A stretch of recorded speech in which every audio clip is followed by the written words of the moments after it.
So we have seen what is magnetization. Magnetization, capital M is equal to net magnetic moment divided by the volume, and its dimension is length inverse ampere, and unit is ampere meter inverse. So that is the unit of this magnetization. Now we have seen that if we have a solenoid, so what is its magnetic field? So magnetic field is mu naught Ni, where N is number of turns per unit length, I is the current flowing in that solenoid, and mu naught is the permittivity of free space. This is permittivity of free space. Now what do? We take this solenoid and this is the magnetic field. Okay, so this is the magnetic field at center. Now what we do? We add some material that can be magnetized, like iron or something. That material can be magnetized. In that case, what happen? The magnetic field will increase. The magnetic field will increase. Why? Because initially B naught magnetic field was already there. Now we have introduced iron, it will also become magnetized. So some additional magnetization will be introduced because of that magnetic material. As you can see, when we have a nail and we have a copper wire, we put copper wire and flow some current, so this nail becomes magnetic. So in this way, some additional magnetization is produced by some of the materials. So this is additional magnetization. This is additional magnetization, where Bm is the field contributed by the material core. Same thing we have used in coiled galvanometer. Same thing we used in moving coil galvanometer. So this is because of the material core. It turns out that additional field Bm is proportional to magnetization. So this additional field is proportional to magnetization. This magnetization is property of that material. Again, both are vector, and since there is a proportionality sign, we have to remove this proportionality sign. Let us put mu naught. So this Bm is equal to mu naught m, where mu naught is the same constant, that means permittivity of vacuum. Now let us define another quantity. Again, definition is something that we give. We cannot prove any definition. Definition where we define something. So here we are defining a vector quantity H. This is vector field H, and we call it magnetic intensity. So what is magnetic intensity? How do we define this magnetic intensity? H is equal to total magnetic field. So let me show you this. So total magnetic field. So this was our equation. B is equal to V0 plus Bm. Okay. And what was this? This Bm was mu naught H, mu naught M, that we have seen. This was equation mu naught M, and this was B naught, initial magnetic field. Now what we are defining? We are defining this total magnetic field minus this M upon mu naught. So let us first divide this whole magnetic field with mu naught. So B upon mu naught is equal to B naught upon mu plus M. So this we get.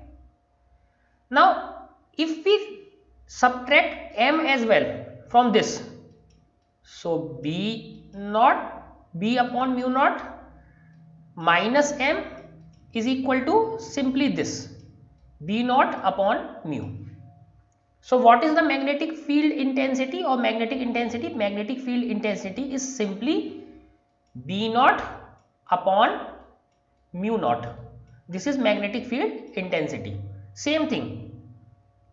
So B naught upon mu naught is magnetic field intensity. So B naught upon mu naught is magnetic field intensity. This side is B naught upon mu naught without without that material. This is equal to total magnetic field divided by mu naught minus that magnetization. Now let us adjust these things. So what we have? We have, if we take this common mu naught, so we have B minus mu naught M. So let us take this side, mu naught H is equal to B minus mu naught M, and then let us take both on the same side. So what we have, this B is equal to mu naught is common, H plus M. Now what we have seen, this, what was this H? H was B naught upon mu naught, and if we multiply this, so this is again same field, same field. Let me remove this thing. So we have two type of field.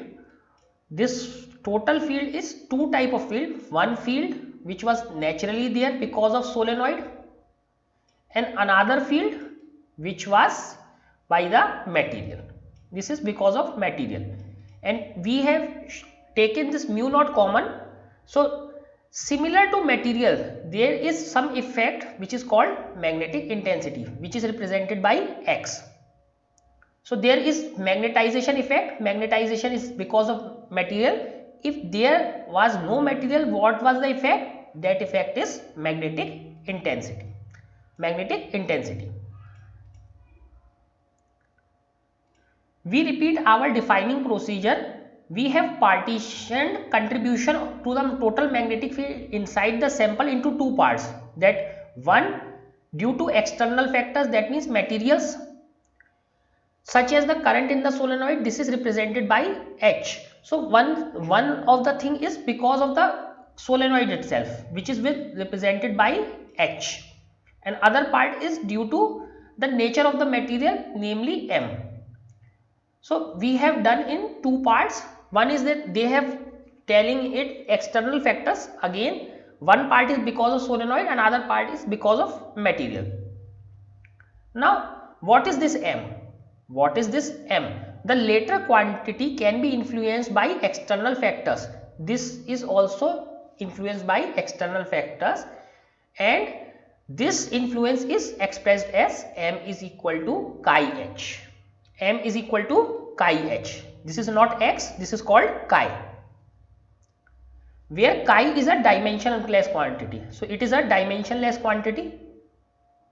It is called magnetic susceptibility. So magnetic susceptibility is a measure how a magnetic material responds to external field. So suppose if we put iron into magnetic field, how will iron respond? It will become strongly magnetized. Table 5.2 lists chi for some of the elements. Again, 1 mark question comes on the nature of chi. How will the material behave when it is put in magnetic field? It is small and positive for materials called paramagnetic. So for the materials for which this chi is small, very small and positive, those are called paramagnetic. It is small and negative for materials which are terms diamagnetic. That means for diamagnetic it is negative. In the latter case, M and H are opposite in direction. That means for diamagnetic, the magnetization and the field are opposite in direction. That means if you put a diamagnetic material, it will reduce the magnetization. Here for paramagnetic, we see that total magnetic field is increased by putting some material. But if the material is diamagnetic, the magnetic field will reduce. So let us put the value of this M is equal to chi H, B is equal to mu naught. So H is common. H is common. So here we have 1 and M is chi H. So mu naught H is common, 1 plus chi. And this 1 plus chi is defined as mu R. 1 plus chi is defined as mu R. Relative permittivity. Relative permittivity. So this is a new term. And in short it is written as mu naught RH, and this mu naught R is again mu, where it is defined as mu naught R is equal to 1 plus chi, is a dimensionless quantity called relative magnetic permeability of the substance. So this is relative magnetic permeability of the substance. It is analog, that means it is very similar to dielectric constant in electrostatics. So in electrostatics we see this dielectric constant. Here what we are seeing, this mu, there that was permittivity of the material, and here it is relative permeability of the substance. So these are equivalent. This is for magnetism, this is for electrostatics. The magnetic permeability of a substance is mu, and it has the same dimensions as mu naught. So this mu is mu naught R equal to mu naught 1 plus chi. So this is very similar as we have seen dielectric constant in the electrostatics. The three quantities chi, mu r and mu are interrelated, and only one of them is independent, that we need only one of them and we can tell all other. Given that the other two may be easily determined, so other can be determined.